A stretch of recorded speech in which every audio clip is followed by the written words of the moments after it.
Bismillahirrahmanirrahim. Assalamualaikum warahmatullahi wabarakatuh. Asyhadu an la ilaha illallah wa asyhadu anna Muhammadan abduhu wa rasuluhu la nabiyya ba'dah. Allahumma salli ala sayyidina wa habibina wa syafi'ina wa zuhrina maulana Muhammadin sallallahu alaihi wasallam wa ala alihi wa ashabihi wa azwajihi wa zuriyatihi wa ahli baitihi ajma'in. Liridallah ta'ala al-Fatihah. A'udzu billahi minasyaitonir rajim. Ya Rabbana sallallahu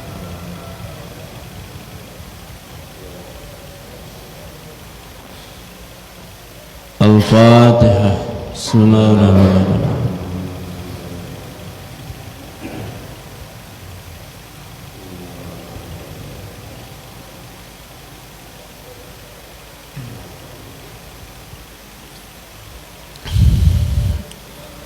Al-Fatihah. Bismillahirrahmanirrahim.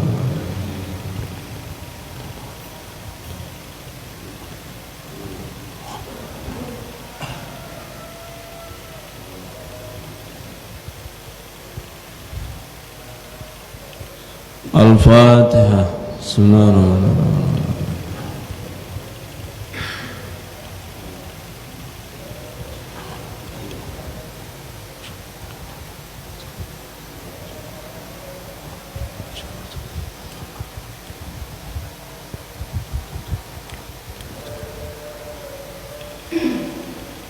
Al-Fatihah. Bismillahirrahmanirrahim.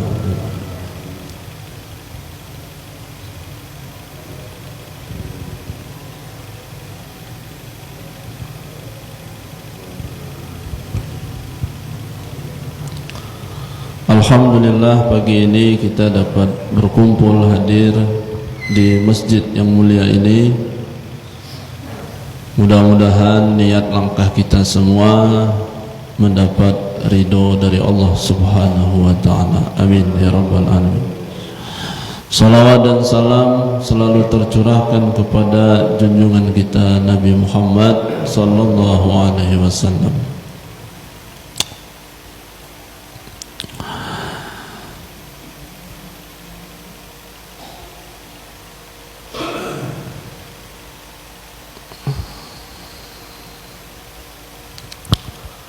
Rasulullah sallallahu alaihi wasallam beliau bersabda, salatul jamaah, salat berjamaah itu tafdulu salatul fazzi,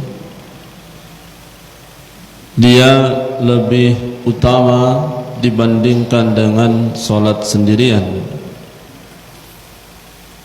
Bisab'i wa isyrina darajatan, bandingannya itu sampai 27 derajat.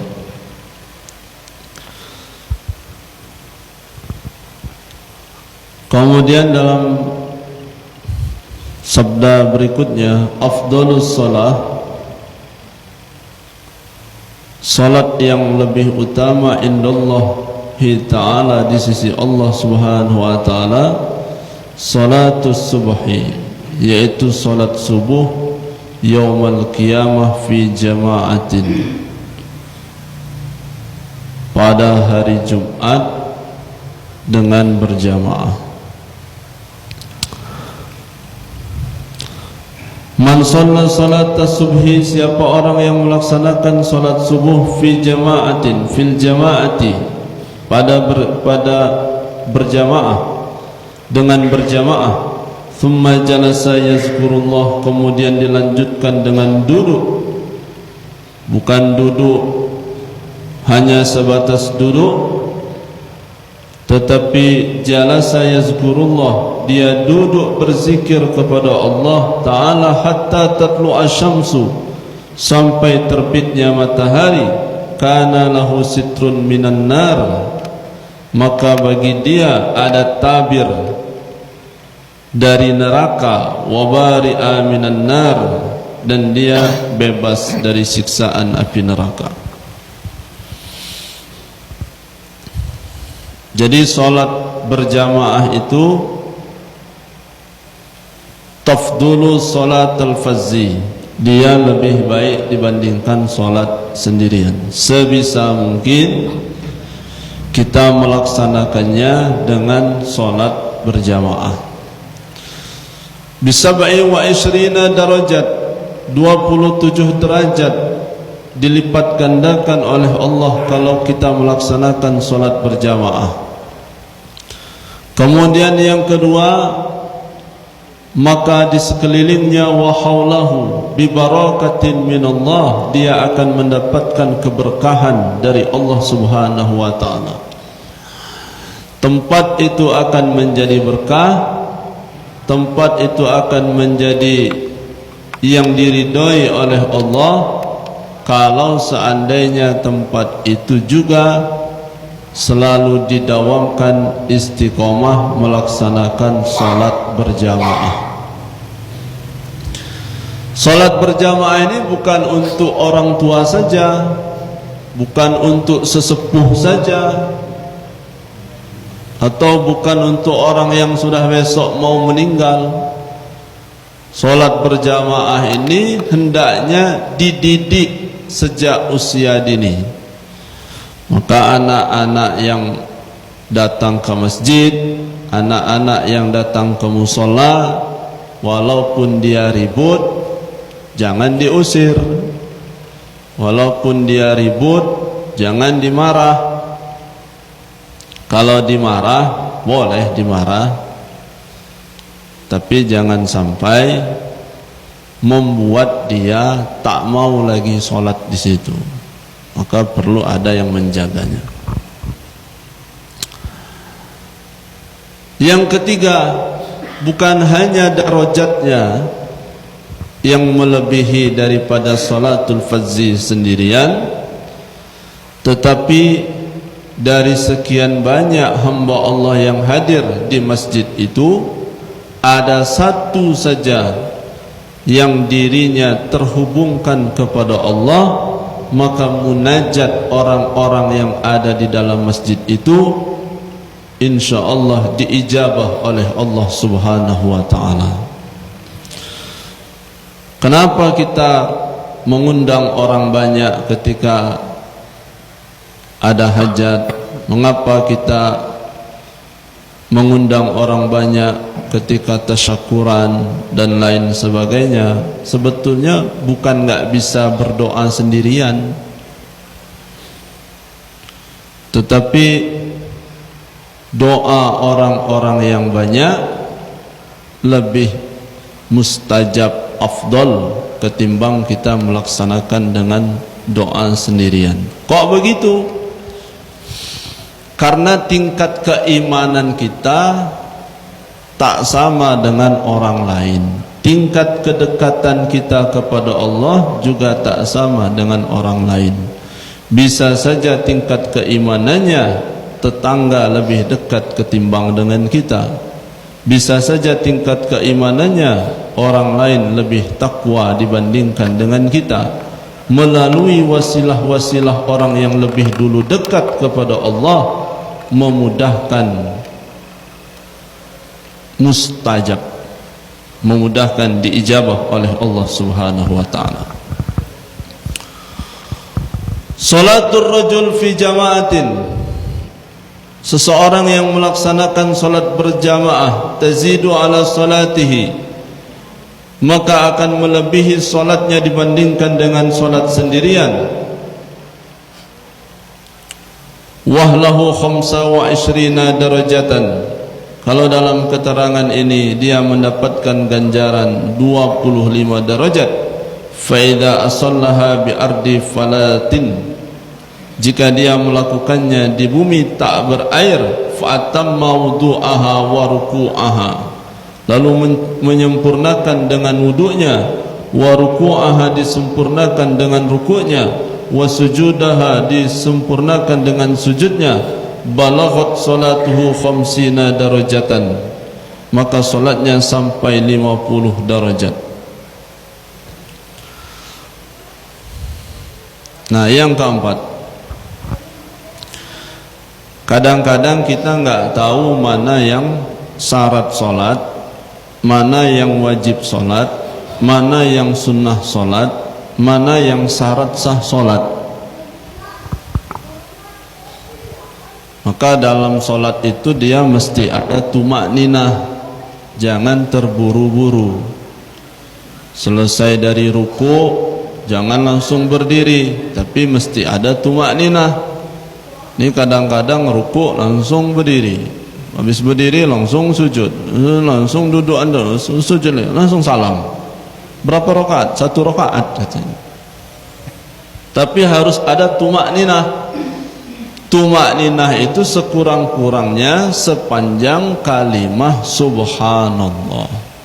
Tumakninah, berhenti dengan sejenak. Maka tak boleh salat itu tergesa-gesa, terburu-buru. Termasuk ada tamu juga, tak boleh terburu-buru.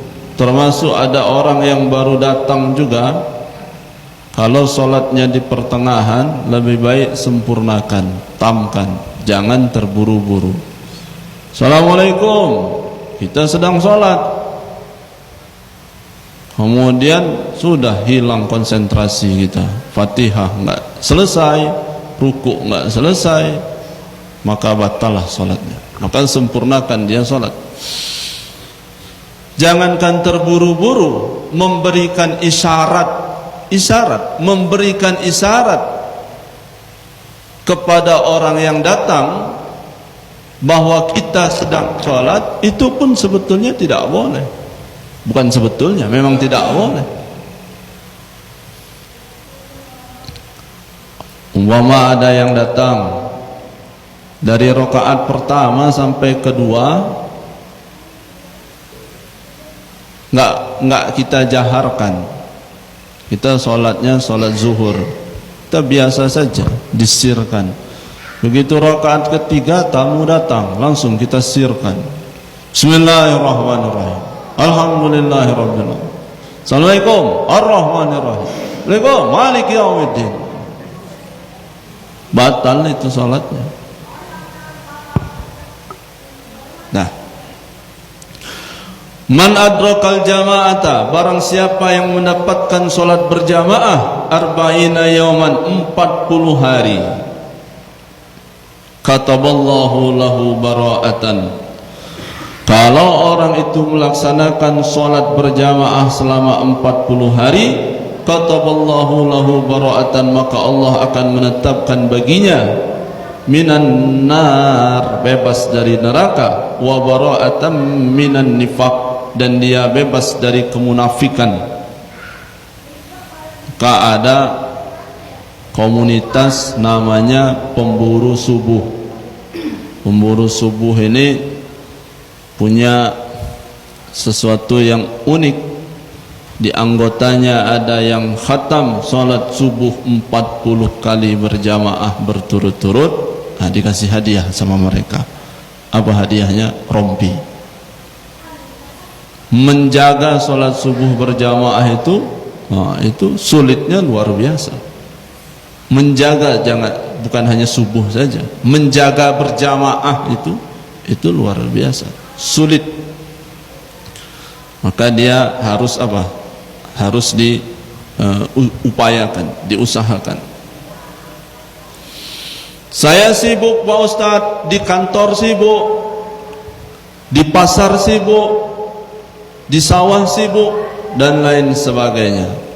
Orang kalau dia punya semangat untuk dekat kepada Allah, enggak ada kata istilah sibuk, enggak ada kata istilah waktu sempit, enggak ada kata istilah enggak ada waktu, enggak ada. Kayak orang muda-mudi pacaran, orang bujang gadis kalau pacaran, kalau sudah membara cintanya, sehebat apapun pekerjaan di luar, bisalah mereka ketemu itu. Sehebat apapun pekerjaan, sesibuk apapun, bisa juga berjumpa. Bagaimana kecintaan kita kepada Allah? Bagaimana kecintaan kita kepada Rasulullah? harus melebihi kecintaan dibandingkan dengan yang lainnya. Maka ada istilah ibadah jangan menunggu waktu lapang, karena waktu ini nggak pernah lapang. Waktu ini hanya 24 jam, nggak pernah dia jadi 30 jam, nggak pernah dia jadi 35 jam, nggak pernah dia jadi 38 jam. Ibadah kepada Allah jangan menunggu waktu lapang, tapi lapangkan waktu. Lapangkan waktu untuk dekat ibadah kepada Allah Subhanahu wa taala. Man shallal bardaini, siapa orang yang melaksanakan salat bardain, ikuti sama-sama. Salatul bardain, ayo. Al bardain. Bardain itu dua salat yang dinisbahkan nama kepada salat asar dan salat subuh. Di kampung Nagrok, Babakan situ, itu sesepuhnya menggerakkan sholat berjamaah di masjid dimulai dari dua itu, asar dengan subuh. Zuhur kok nggak digerakkan karena sibuk di luar masing-masing. Maghrib, isya, begitu dengan yang lainnya, tapi dia diawali dengan dua itu. Ternyata itu berdasarkan keterangan juga. Man shallal bardain, siapa orang yang menjaga dua salat ini. Salat apa dia? Asar dengan subuh, fil jamaati dengan berjamaah, dakhalal jannah bi ghairi hisab, maka akan Allah masukkan dia ke dalam surga bi ghairi hisab, tanpa hisab.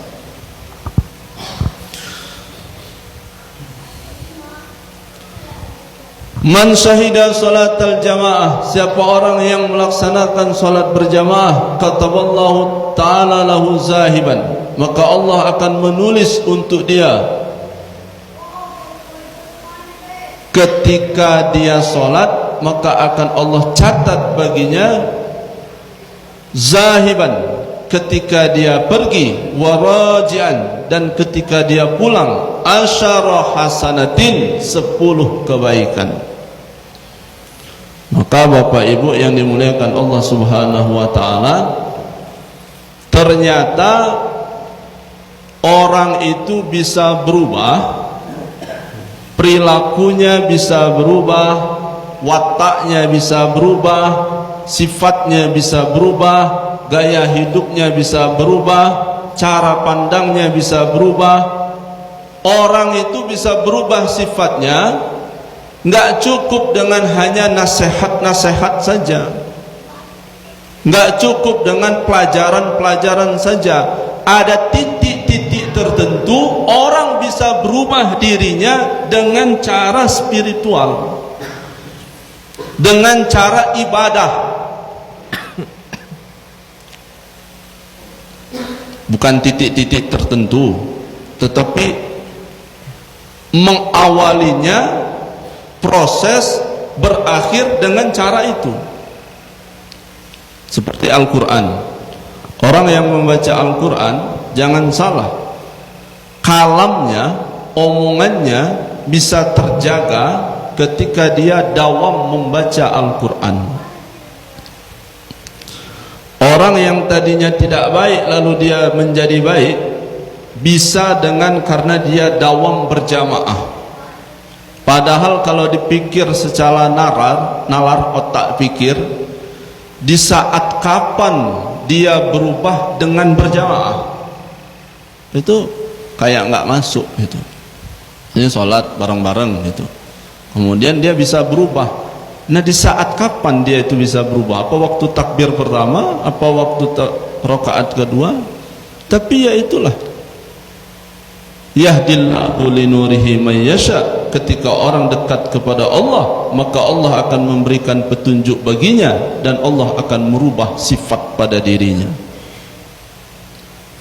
Maka Lailatul Qadar itu seremonialnya dia ada di akhir 10 Ramadan, Tapi bagi orang yang memahami, Lailatul Qadar bisa didapat di dalam dan di luar Ramadan. Saya ulangi lagi, Lailatul Qadar bisa didapat di dalam dan di luar Ramadan. Rasulullah Isra wal Mi'raj tertulisnya hanya sekali, hanya sekali. Seremonialnya hanya sekali. Tapi maaf, bukan hanya sekali saja Rasulullah Isra wal Mi'raj itu. Secara batiniah hakikat Rasulullah Isra wal Mi'raj berkali-kali, berhari-hari Rasulullah selalu Isra wal Mi'raj. Ada orang bangga dia ziarah ke makam Rasulullah sampai 5 kali. Ada orang bangga ziarah ke makam Rasulullah sampai 10 kali. Ada orang bangga ziarah ke makam Rasulullah sampai 20 kali. Kalau saya tanya sama ibu-ibu yang di depan sini, ibu sudah berapa kali ziarah ke makam Rasul? Belum? Belum pernah? Makam mana yang sudah pernah? Di sini pernah? Di Wai Halim pernah? Nggak tahu di Wai Halim. Ada waliullah nggak di Wai Halim itu? Ada orang bangga sampai 30 kali, sampai 40 kali. Nah ini kita aminkan. Mudah-mudahan yang hadir di dalam masjid ini jangan dulu meninggal, jangan dulu wafat sebelum kita semua bisa berkunjung ke Baitullah. Amin. Ada orang bangga 20, 30, 40 kali. Ketika ditanya, Bapak Ibu pernah ziarah ke makam Rasulullah? Belum pernah Pak Ustaz. Sekali, belum juga pernah sekali. Orang yang bangga dengan 30, 40 kali, jangan dulu berbangga hati karena sudah banyak. Tapi ada orang yang ziarah ke makam Rasulullah sampai 5.000 kali. Ada orang yang ziarah ke makam Rasulullah sampai 10.000 kali. Siapa orang itu? Dia tak berangkat ke sana. Dia tak naik pesawat berangkat ke Makkah sana. Dia tak berangkat menuju kota Makkatul Mukarramah sana. Lalu siapa mereka yang ziarahnya sampai 10.000 kali, 20.000 kali? Mereka yang setiap habis salat fardunya berwusul, bertawassul kepada Rasulullah sallallahu alaihi wasallam, ila hadratin Nabi Mustafa Muhammadin sallallahu alaihi wasallam wa ala alihi wa ashabihi wa azwajihi wa zuriyatihi wa ahli baitihi ajma'in. Syai'un lillahi lahumul Fatihah.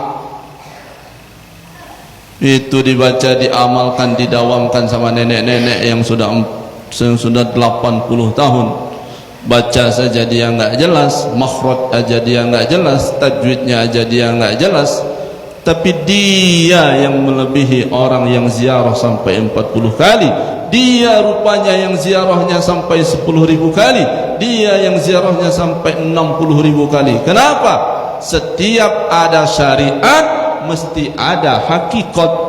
Setiap ada zahir mesti ada batin. Orang yang naik pesawat berangkat ke Makkatul Mukarramah, lalu dari Makkah dia menuju Madinatul Munawwarah, dia duduk di sana, ziarah dia di depan makam Rasulullah. Maaf, itu ziarah zahir,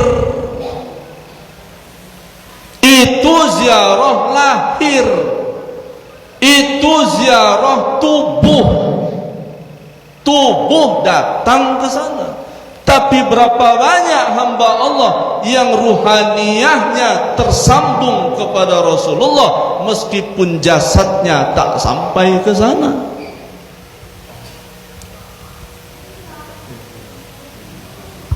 Mudah-mudahan jamaah yang di masjid ini, amin. Tapi jangan salah paham, saya tak mengajarkan jangan berangkat ke sana. Nah itu salah paham pula itu nanti diambil konklusi, diambil kesimpulan, Pak, Mak, Bu, nampaknya nggak perlu lagi kita ziarah-ziarah ke Madinah itu, cukup aja di Kemiling aja, udah lebih bagus itu. Ini salah paham. setiap orang yang bersalaman saat Idul Fitri selesai dari sholat kan salam-salaman kan? Idul Fitri kemarin ya, di sini salam-salaman. Sampai mana salam-salamannya? Nggak tahu saya. Bisa dia sampai pintu situ, bisa dia sampai belakang pagar sana, salam-salaman. Ada orang salam-salaman. Ini momentum salam-salaman Idul Fitri. Ada orang salam-salaman, bersentuhan tangan dengan tangan, nih, tangan dengan tangan, kulit dengan kulit. Malah kadang-kadang bukan tangan sama tangan aja, pipi dengan pipi, cipika. Lihatlah orang salam-salaman itu. Nggak usah jauh-jauh lah, waktu Idul Fitri kemarin aja lah. Coba perhatikan. Tidak setiap orang yang tapi jangan pula nanti dikiaskan di sini lagi. Jangan, ini salah paham pula nanti. Ini memberi apa namanya, gambaran saja. Ya sama aja lah, sama dengan yang di luar. Apakah setiap orang yang bersalaman tangan dengan tangan bersentuhan, kulit dengan kulit bersentuhan? Maaf, tidak setiap tangan dengan tangan bersentuhan meskipun dia sudah bersentuhan, belum tentu hatinya bersentuhan. Coba perhatian ya. Tangan boleh bersentuhan dengan tangan, kulit boleh bersentuhan dengan kulit, pipi boleh bersentuhan dengan pipi, tapi kalbu belum tentu saling bersentuhan. Hati belum tentu satu, hati belum tentu berkumpul, rasa belum tentu menyatu. Kayak duduk bersama ini, apa semuanya senang mendengar saya ceramah kayak gini? Enggak. Dah, nggak usah saling nunjuk lah, itulah. Enggak, mungkin ada yang kesel. Mudah-mudahan selesai 5 menit lagi kata dia. Mungkin ada yang ngomong, mudah-mudahan cukup sekali ini aja Ustaz ini nyampaikan di sini. Duduk bermajlis satu tempat belum tentu duduk rasa satu tempat. Duduk bermajlis satu tubuh belum tentu duduk bermajlis satu hati. Bersentuhan tangan dengan tangan belum tentu kalbu saling bersentuhan, belum tentu rasa saling bersentuhan. Ada orang minal aidin wal faizin, gayanya aja mohon maaf lahir batin, tapi hatinya wallahu alam. Siapa tahu dia masih menaruh dongkol sama yang dia salami. Siapa tahu dia masih menaruh benci dengan yang dia salami. Artinya apa? Kalau ditarik kepada masalah ziarah tadi, coba perhatikan. Kalau dia ditarik kepada masalah ziarah tadi, maaf, orang yang duduk di depan makam Rasulullah, tubuh boleh duduk di depan makam Rasulullah, tapi kalbu belum tentu tersambung dengan Rasulullah, rasanya belum tentu dia tersambung dengan Rasulullah. Ada yang mau saya omongkan, tapi nanti salah paham pula, nanti nggak jadilah saya ngomongkan. Ada istilah begini, laisa kullu musallin muqimun, tidak setiap orang yang mendirikan sholat tanda dia sudah menegakkan sholat. Tidak setiap orang yang sudah menunaikan ibadah haji tanda berhaji. Badan boleh berhaji, tapi kalbu belum tentu, ruh belum tentu. Buktinya tidak ada perubahan sebelum dengan sesudah haji. Maka setiap syariat mesti ada hakikat, setiap zahir mesti ada batin, setiap zahir mesti ada batin. Tapi ada hamba-hamba Allah dia selalu ziarah. Makanya kata saya tadi istilahnya, istilah aja sebetulnya, nggak tahu dihitung sampai berapa. Ada yang ziarah sampai 10.000 kali, ada yang sampai 15.000 kali bertawassul kepada Nabi Muhammad sallallahu alaihi wasallam. Maka ketika zikir itu, pendidikan zikir pemula bukan hanya itu saja. Pendidikan zikir pemula itu begini: La ilaha illallah, la ilaha illallah, la ilaha illallah. Mulutnya berzikir, hatinya menyampaikan salam kepada kekasih-kekasih Allah. La ilaha illallah, la ilaha illallah. Hatinya, Assalamualaikum ya Nabi Adam alaihi salam. Kalau bisa nama-nama Nabi ini hafal. Pertama Nabi apa? Adam. Kedua Idris. Ketiga Nuh. Keempat Hud. Kelima Soleh. Keenam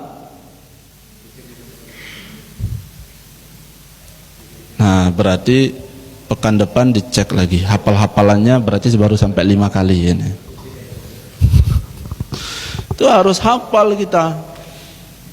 Maka ketika zikir la ilaha illallah, la ilaha illallah, hatinya Assalamualaikum ya Nabi Adam alaihi salam. La ilaha illallah, la ilaha. Orang Mahabharata itu, film Mahabharata, kalau mau perang, sebelum dia perang, dia ketemu dulu sama dewa-dewa itu. Minta izin dulu sama dewa Krishna, sama dewa apalagi itu, Siwa dan lain sebagainya. Maaf Bapak Ibu, kita ini kurang banyak dialog secara ruhaniyah, pendidikan ruhaniyah. Ada sebetulnya ilmunya itu. La ilaha illallah, la ilaha illallah. Assalamualaikum ya Nabi Allah Nuh alaihi salam. La ilaha illallah. Itulah ziarah secara ruhaniyah. Assalamualaikum ya Nabi Allah Hud alaihi salam. La ilaha illallah, la ilaha illallah. Terus sampai kepada Nabi Ibrahim, sampai kepada Nabi Ismail, terus dipretelkan satu persatu. Maka ada pendidikan uzlah. Ikuti sama-sama. Uzlah. Ada pendidikan, ada, kita ini mesti ada pelatihan, mesti ada pelatihan menyempatkan satu waktu. Jadi dia secara lahiriah ya batiniah diolah itu. Diolah sampai kepada terakhir junjungan kita Nabi Muhammad sallallahu. Assalamualaikum ya Rasulullah, la ilaha illallah, la ilaha. Hatinya Assalamualaikum ya Khalilullah, Assalamualaikum ya Habibullah, la ilaha illallah, la ilaha illallah. Setelah Nabi, nama-nama Nabi selesai, nama-nama sahabat selesai, nama-nama sahabat selesai, nama malaikat. La ilaha illallah, la ilaha illallah. Sebut satu-satu nama malaikat itu. Malaikat Jibril disebut. La ilaha. Assalamualaikum ya Jibril alaihissalam. La ilaha illallah. Mikail disebut. Nah, yang repot ini ketika nyebut Israel. La ilaha illallah, la ilaha. Begitu kita sebut nama dia, Assalamualaikum ya Israel, hadir kata dia. Gimana? Udah siap? Belum la ilaha illallah. Pagi ini kita nggak tahu di posisi mana Israel sedang mengintai. Bisa saja sekarang malaikat Israel ada di pojok sana. Dia sedang mengintai yang pakai rompi. Bisa jadi. Bisa jadi Israel sekarang sedang berdiri di sana. Dia mengintai yang pakai kacamata. Bisa saja Israel sedang berada di luar sana. Dia mengintai yang pakai sendal batak. Atau dia ngintai yang lagi bawa gelas dan lain sebagainya lah. Nggak ada yang tahu kapan kita ini akan meninggal. Maka ibadah ini nggak usah lama-lama. Sampai kapan? Sampai mati. Jadi kalau ditanya sampai kapan mak kita ini ibadah, nggak usah lama-lama nak, sampai mati. Itu jawabannya. Bisa saja besok, bisa saja lusa. Wallahu alam. Nggak ada yang tahu. Karena nggak ada yang tahu, maka perlu siaga. Kita ini perlu siaga, siap-siap, harus siap-siap. Orang kalau mau pulang dulu, waktu SD dulu, kalau ada mata pelajaran yang nggak disukai, lalu tiba-tiba gurunya nggak masuk, kata perwakilan guru yang lain, anak-anak, guru mata pelajaran matematika nggak masuk, kata bapaknya boleh pulang. Itu anak-anak senang apa sedih? Saya tanya sama bapak ibu, senang apa sedih? Hah? Senang? Yakin? Senang. Apalagi matematika. Itulah mata pelajaran yang paling dihantu-hantui sama anak-anak itu. Bahasa Inggris pula. Jarang orang yang nangis, nggak ada kayaknya siswa yang nangis. Kenapa nak bapak nggak masuk? Jarang, nggak ada. Pasti mereka loncat-loncat. Saking loncat-loncat jebol itu plafon. Loncat-loncatlah mereka, nggak karuan lagi kursi bangkunya di sebelah mana, ada di pojok, ada di kenapa, ditendang-tendang sama mereka, balik, pulang, jeger, pintu itu hancur. Itu mau pulang, senang. Nah sekarang balikkan ke Allah, bahwa kita di dunia ini hanya sifatnya apa? Sementara. Kita ini di dunia ini bukan selama-lamanya. Kita ini di dunia ini merantau.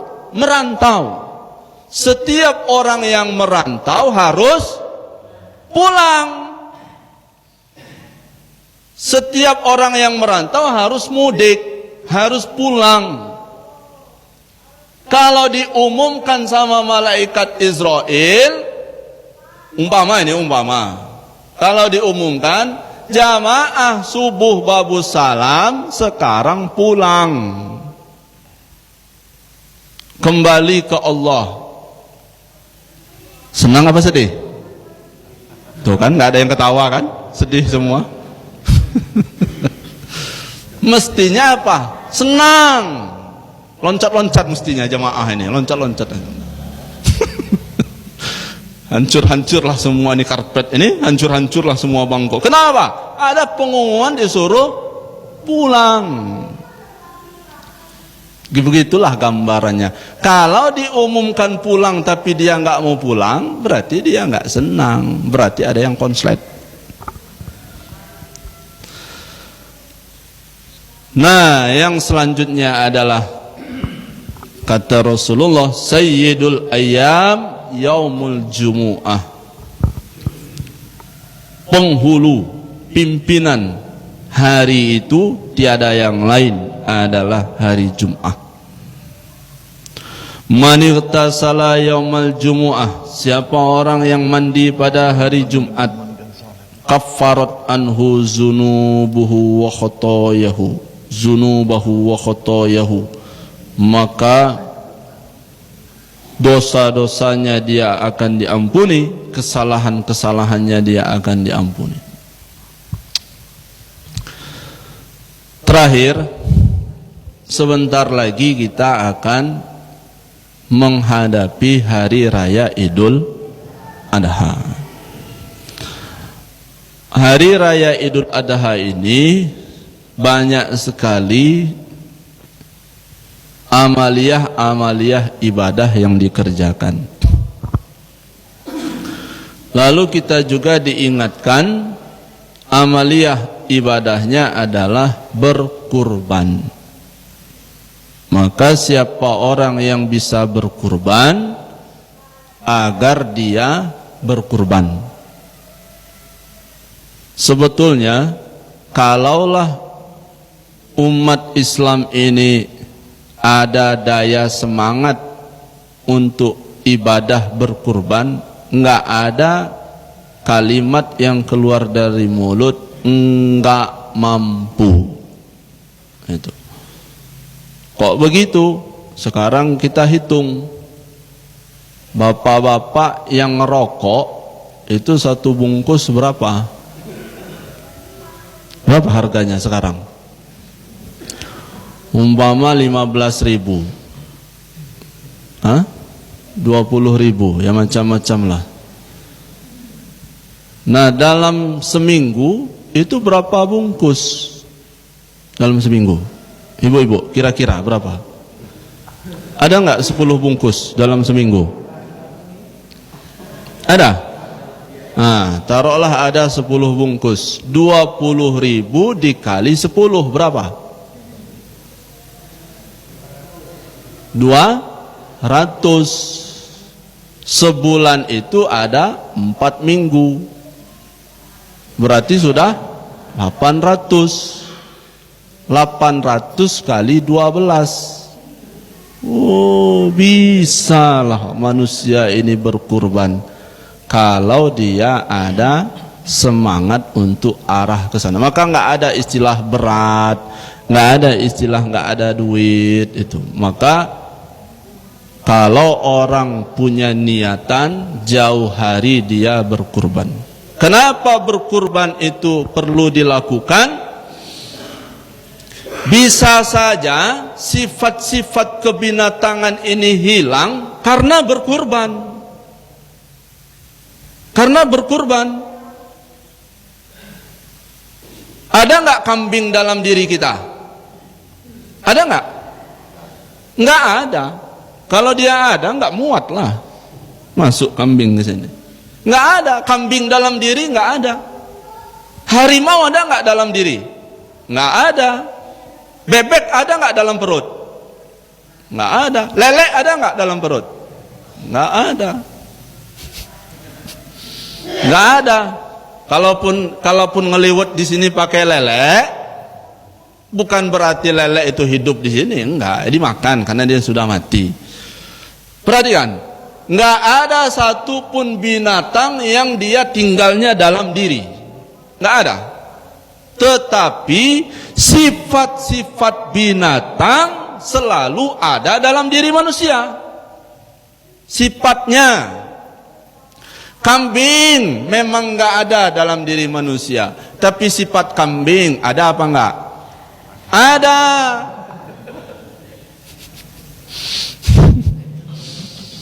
Anjing ada nggak dalam diri manusia? Nggak ada. Tapi sifat anjing ada nggak? Ada. Mana sifat kambing dalam diri manusia? Lihatlah kambing. Kambing kalau dia makan daun singkong di pagar, saya tanya sama bapak ibu, izin dulu nggak sama yang punya? Jawab, izin dulu nggak? Apa dia ngetok pintu dulu? Enggak. Mbak, bu minta ya? Enggak. Singkong yang ada di pagar sama bagi dia seperti rumput yang tumbuh di tengah lapangan. Enggak ada izin-izin. Langsung dia makan, langsung dia telan. Kalau kambing itu enggak izin sama yang punya, namanya apa? Maling.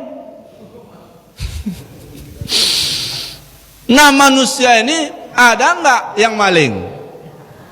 Coba jawabnya agak keras lah. Manusia ini ada enggak yang maling? Banyak apa sedikit? Yang tua apa yang muda? Di sana apa di sini? Di luar apa di dalam? Nggak pernah maling berarti di sini. Ini dicatat ini. Inilah orang-orang yang nggak pernah maling. Amin. Tuh kan, nggak kuat kan aminnya? Memang nggak meyakinkan memang. Artinya apa? sifat kambing ada pada diri manusia. Anjing nggak ada dalam perut, tapi sifat anjing ada pada diri. Coba lihat anjing. Ibu pernah lihat anjing nggak? Coba lihat anjing. Anjing, semakin kita menatap wajah dia, semakin marah dia. Oh, kita tatap lagi, marah dia. Coba lihat anjing. Kalau kita lihat dia, mukanya kita perhatikan, kita fokus ke dia, dia tambah garang. Ada nggak manusia kalau mukanya dilihat sama kita dia marah?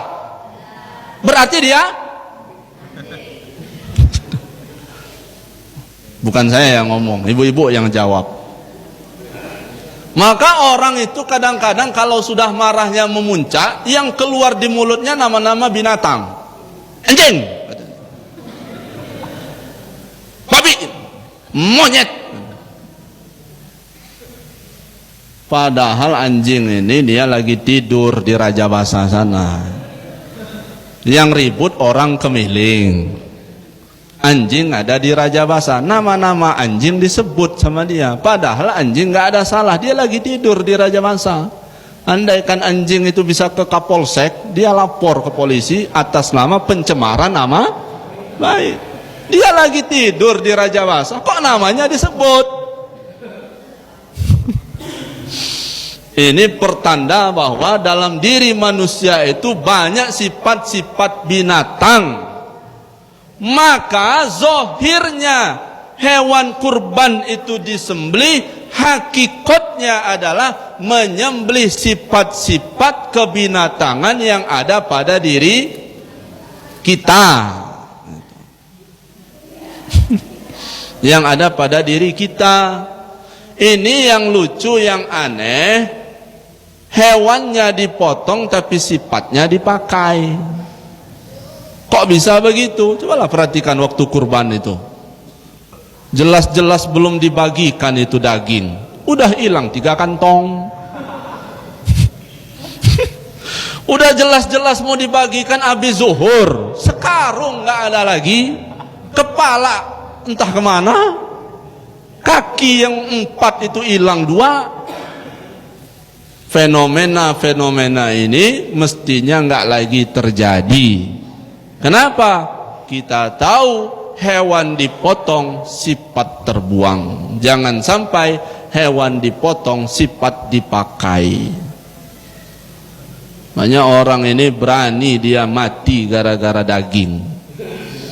Iya, ada orang ini berani dia sikut kanan, sikut kiri, tendang depan, tendang belakang. Gara-gara apa? Kupon. Jangan sampai itu terjadi. Apa mana hakikat dari kurban yang selanjutnya, dan bagaimana sejarah syariat fikih menjelaskan latar belakang hewan kurban, latar belakang adanya Idul Adha, insyaallah bulan depan kita lanjutkan. Amin ya rabbal alamin. Itu saja yang dapat saya sampaikan. Barangkali keluarnya nasi ini kode. Ini kode keras sebetulnya. Titik sampai di sini. Sebelum ditutup ada yang mau tanya? Assalamualaikum warahmatullahi wabarakatuh. Ustaz, ini saya nanya, kalau yang tawasul tadi yang sama dengan ziarah, kalau seandainya kita tawasulnya itu enggak setiap saat, cuma ada waktu-waktu tertentu saja, apakah sama dengan ziarah juga? Yang tadi ila hadrati Nabil Mustafa Muhammad sallallahu alaihi wasallam itu.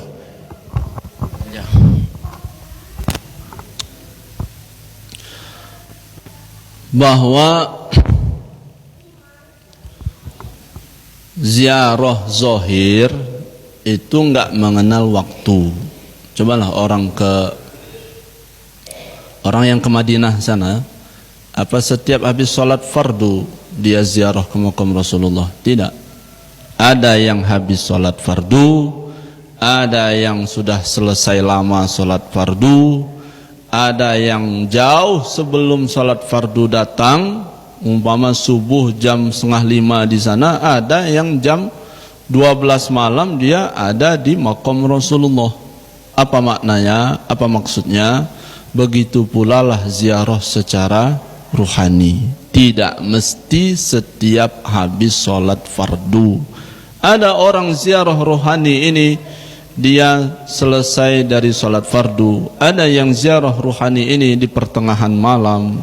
Ada orang ziarah ruhani ini menjelang datang sholat fardu dan lain sebagainya. Jadi fa'ainama kanu, dimanapun dia tempat berada, wa kullu zamanin wa kulli zamanin, dan setiap waktu ketika dia melakukan hubungan secara ruhani kepada Rasulullah, tak melihat tempatnya di mana, tak melihat waktunya kapan, itulah yang disebut dengan ziarah ruh, ziarah secara ruhani. Termasuk kepada kedua orang tua. Anak tinggal di Kemiling, orang tua tinggal di Jawa Timur, ingin ziarah secara jasmani, secara tubuh, tentu membutuhkan biaya, tentu membutuhkan waktu. Tak salah kalau kita ziarah secara rohani. La ilaha illallah. Assalamualaikum. Sebutkan nama ayahnya siapa. Malah orang menangis. Orang bisa 1 jam menangis gara-gara ziarah 1 orang, Pak. Kok bisa begitu? Sebetulnya tergantung ini juga cara mengolah dia. Begini maksudnya. La ilaha illallah, la ilaha illallah, la ilaha illallah, la ilaha. Lamalah dia berzikir, bisa 5 menit, bisa 10 menit. Ketika masuk ke angka menit ke-15, dia sebut nama ayahnya. La ilaha illallah, la ilaha. Assalamualaikum ya, siapa nama ayahnya, dia sebut. Meleleh dia air matanya, jatuh dia ke pipi. Langsung dia zikir lagi, la ilaha illallah, la ilaha. Apa kata hatinya? Ya Allah, mulut ini yang pernah membentak ayahku, la ilaha illallah, la ilaha illallah. Ya Allah, berapa banyak dosa kesalahan kepada ayah, la ilaha. Itu diolah begitu, Pak. Sebenarnya gimana ngolah aja sebetulnya. La ilaha illallah, la ilaha illallah. Dia terbayang masa-masa yang lalu, tak terasa bercucuran dia air mata. Belum lagi kepada ibunya, la ilaha illallah, la ilaha illallah. Belum sempat, Bu, anak ini membahagiakanmu, engkau telah berpulang ke rahmatullah, la ilaha illallah, la ilaha illallah. Berapa banyak ya Allah dosa kepada ibu, la ilaha illallah, la ilaha illallah, la ilaha. Banyak perintah ibu yang tak saya lakukan ya Allah, la ilaha illallah. Itu diolah begitu, Pak. Itu orang bisa nangis, itu bisa 2 jam dia nggak terasa. Itu baru ayah, baru ibu, belum sama anak. La ilaha illallah. Engkau titipkan anak kepadaku ya Allah, la ilaha illallah, la ilaha illallah, la ilaha illallah. Tapi belum sepenuhnya aku bertanggung jawab kepada mereka, la ilaha illallah. Tuh dipretelkan satu persatu, Pak. Ini pendidikan zikir yang hilang dari peredaran gitu. Kita kan zikirnya zikir mulut aja. Belum masuk ke istri. La ilaha illallah, la ilaha. Puji syukur kepadamu ya Allah, engkau berikan pasangan hidup, la ilaha illallah. Tapi sampai saat ini ya Allah, hamba merasa belum sepenuhnya membimbing istri, la ilaha illallah, la ilaha illallah. Bersusah payah dia mengurus anak, tapi hamba belum sepenuhnya bertanggung jawab kepada dirinya, la ilaha illallah. Tuh, bisa nangis gara-gara itu aja. Belum ke suaminya. Ini pendidikan zikir yang mestinya perlu diolah gitu ya. Perlu diolah. sehingga menghasilkan nur pada diri, cahaya pada diri, dan dia akan menjadi orang yang insyaallah wa isyrina hasanat, dia akan membawa 10 kebaikan setiap dari melakukan kebaikan. Dah, tidaklah, selesailah itu. Ada lagi? Apa meneh? Apa meneh kasar ya? Langsung ditutup doa. Cukup. Itu saja yang dapat disampaikan. Mudah-mudahan kita semua bisa istiqomah dalam melaksanakan amal ibadah, bisa kita bersabar, berlapang dada. Kemudian mudah-mudahan dengan kumpulnya kita di masjid yang mulia ini, pulang kita nanti ke rumah masing-masing membawa keberkahan pada keluarga kita. Amin ya rabbal alamin. Bisyafaati Rasulullah sallallahu alaihi wasallam. Al-Fatihah. A'udzubillahi minasyaitonir rajim.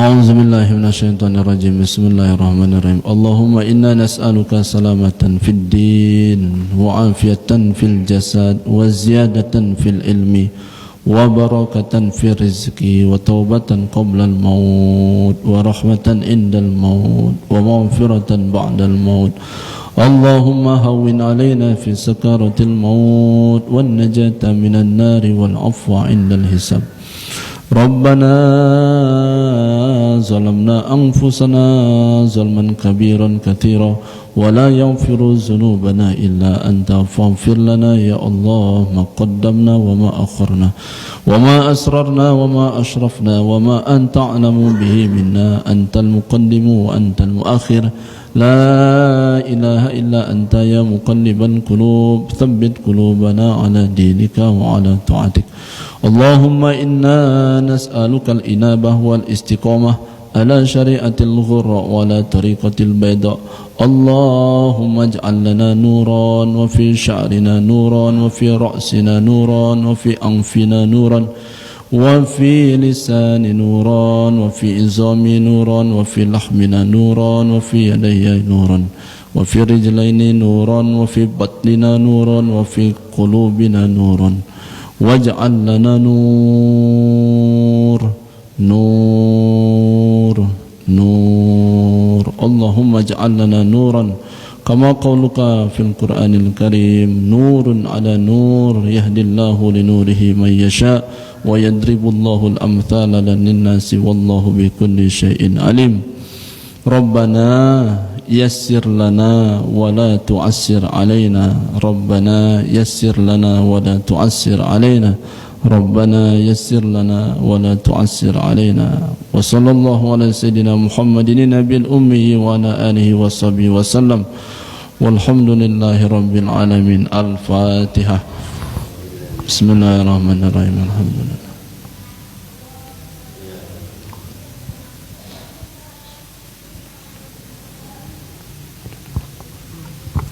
Terima kasih. Assalamualaikum warahmatullahi wabarakatuh.